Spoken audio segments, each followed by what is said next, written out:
Good morning everyone. অনেক দিন পর একটা ব্লগ নিয়ে চলে আসলাম, ছোট্ট একটা ব্লগ আর কি। আর দেখো এটা দেখতে পাচ্ছি, এটা হচ্ছে আমার বেস্ট ফ্রেন্ড। একদম ছোটোবেলায় আমরা মানে ক্লাস 5 থেকে টিল 12 অবধি একসঙ্গে পড়েছি, মানে বুঝতে পারছো কীরকম মানে জিগরি দোস্ত যেটাকে বলা হয়। তো সেটাই, আর দুজনে মিলে কোথায় যাচ্ছি।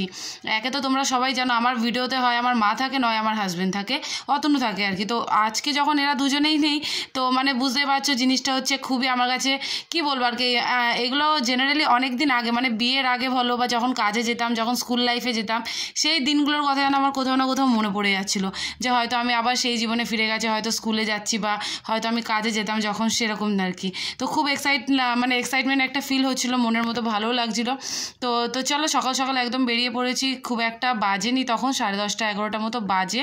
আর দেখো এখন আমরা বাস থেকে নেমে যাচ্ছিলাম হচ্ছে স্টেশনের উদ্দেশ্যে। ভেবেছিলাম যে স্টেশন থেকে একটু ট্রেন ধরবো, যদিও এইসব বিষয়ে আমিও যেরকম মানে অজ্ঞ বলতে পারো, আর আমার বন্ধুও তাই। মানে যেহেতু আমরা একা খুব একটা সেরকমভাবে বেরোই না বা ট্রাভেল করি না, যখনই যাই ফ্যামিলির সাথেই যাই, তো খুব একটা না এইসব জিনিসগুলো চিনি না। তো চিনতে তো হবে, বলো কতদিন বা এরকম না চিনে থাকবো। কোনো কিছু করতে গেলে তো সে ফিল্ডে নামতে হবেই, তাই না? সব কিছু জানতেও হবে, বুঝতেও হবে।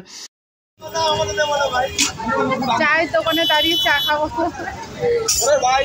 ট্রেনে যা ভিড়, আর ট্রেনে উঠবো না, বাসে করেই যাবো। তো চলো বাসে করে যাই। আর কোথায় যাচ্ছি দেখতে যাবো। এই যে আমার বান্ধবী, ছোটবেলায় অনেকদিন পর একসঙ্গে বেরিয়েছি, সেই মনে হচ্ছে আগেকার দিনগুলো ফিরে পেয়েছি।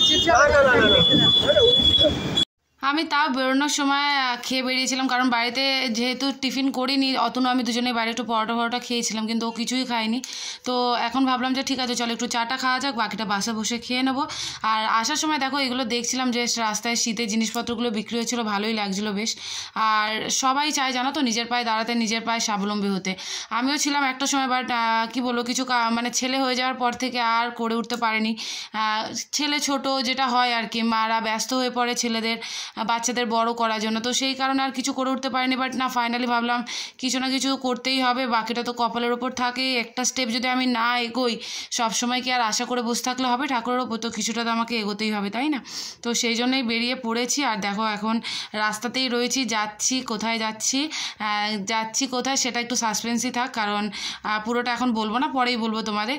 তবে দেখো এখানে এই অটোগুলো দেখতে পাচ্ছ, আমি পুরো অবাক হয়ে গেলাম। মানে আমরা 4 জনের সিটে বসে, পিছনে রয়েছে, সামনেও সিট মানে জায়গা রয়েছে। তো ফাইনালি যেই কাজের জন্য এসেছিলাম, আমাদের কার্য সিদ্ধি হয়ে গেছে। আর প্লাস্টিকে দেখতেই পাচ্ছ অনেক জিনিসপত্র নিয়ে নিয়েছি। আর আশা করি একটু হলেও তোমরা বুঝতে পারছো যে, আর এখানে আমি বলছিলাম তোমরা কিন্তু সাপোর্ট করো, তোমাদের সাপোর্ট ছাড়া আমি কিছুই করে উঠতে পারবো না। তোমাদের সাপোর্টটা আমাদের খুব খুব খুব প্রয়োজন। তো কাজ করা হয়ে গেছে, এবার বাড়ি ফিরতে হবে। বাড়ি ফেরার পথে এবার কিছু না খেলে হয় বলো তো? আমরা সেই কোন সকালে বেরিয়েছি, ওই জন্য ওকেও একটু খাওয়াবো, আমিও খাবো। এই দেখো এখানে লেগ পিস নিয়ে আমাদের দেখানো চলছে তোমাদের, দেখো। তো ও খাবে বললো একটুকুনি, ওই জন্য আমি একটা বিরিয়ানি দুজনে ভাগ করেছি। ভালো, ঠিকঠাক, মোটামুটি। তো দুজনে মিলে একটু খাওয়া দাওয়া করে নি, একটু দেখাতে হবে না বলো তো? এতদিন পর আমরা একসঙ্গে, বাকি বন্ধুরাও দেখবে, সব বলবে। ভালো লাগে জানো তো এই জিনিসগুলো, মানে মনে হয় যেন অনেক মিস করি। কিন্তু কি করবো, আমাদের মেয়েদের জীবনটাই তো এটা, মানে বিয়ে হয়ে যাওয়া মানে নিজের লাইফে এমন ব্যস্ত হয়ে যাওয়া, তখন আর এই জিনিসগুলো যেন কোথাও গিয়ে হারিয়ে যায়, এই জিনিসগুলো ফিরে পাওয়া যায় না। তো তারই মধ্যে যখন একটুকুনি সুযোগ পেয়েছি, সময় পেয়েছি, সব কিছু পেয়েছি, তো সেটাকে একটু উপভোগ না করলে হয়? তো আমরা জমিয়ে এখানে চিকেন বিরিয়ানি খাচ্ছি, আর একটা মাংস নিয়ে ভাবছো কেন কাড়াকাড়ি করছি। 2 প্লেটই নিয়েছিলাম, কিন্তু ও বলছে আমি এতটা খেতে পারবো না, আমি এইটুকুনি খাবো। তখন দেখো এঁটো করে ফেলবো, বাকিটা আবার প্যাক করে নিতে হবে, সেটা খারাপ। ওই জন্য ভাবলাম না, একটা থেকেই খাওয়া যাক, পরেরটা পরে দেখবো। আর তারপর এখান থেকে কিছু চপ নিয়েছিলাম বাড়ির জন্য, আমার বাড়ির জন্য, ওর বাড়িতেও পাঠিয়েছিলাম ওর মেয়ের জন্য। তো ফাইনালি আমি লাইফে ফার্স্ট টাইম, দেখো আকাশে তো অনেক দেখেছি উঠতে, ঠিক আছে, টিভিতেও দেখেছি, সিনেমাতেও দেখেছি, নিজের চোখের সামনে এইভাবে কখনো এত বড় প্লেন দেখিনি। এত বড় প্লেন তো বড়ই হয়, তো সেটা একটা আলাদা লেভেলের এক্সাইটমেন্ট ছিল আর কি। তো চোখের সামনে ফার্স্ট টাইম আমি এরকম কোনো প্লেন দেখলাম আর কি, খুব ভালো লাগছিলো। আলাদা একটা অ্যাডভেঞ্চার, আলাদা একটা এক্সপেরিমেন্ট হলো সারা দিনটা আর কি।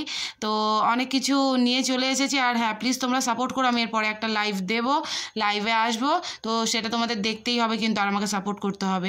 আর দেখো এগুলো হচ্ছে পুরোনো সব ফটোগুলো আমার বের করেছিল, ওইদিকে আমার গোছাচ্ছিল, আর আমি ফটোগুলো একটু তোমাদের সাথে শেয়ার করে নিলাম। একটা সময় ছিল খুব এরকম ফটো তুলতাম, আর এরকম ফটোগুলো মানে কি বলো, বের করেও রেখে দিতাম। এখন আর সেইগুলো করা হয় না আর কি, যেটা আমাদের হয় না, সবার হাতে স্মার্টফোন চলে আসলে বেশি পরিমাণে যেটা হয়। তো এইগুলো দেখে খুব সেই দিনগুলোর কথা মনে পড়ছিল, ভালো লাগছিল। তো চলো ব্লগটা কেমন লাগলো জানিও, ভালো লাগলে লাইক কমেন্ট করো।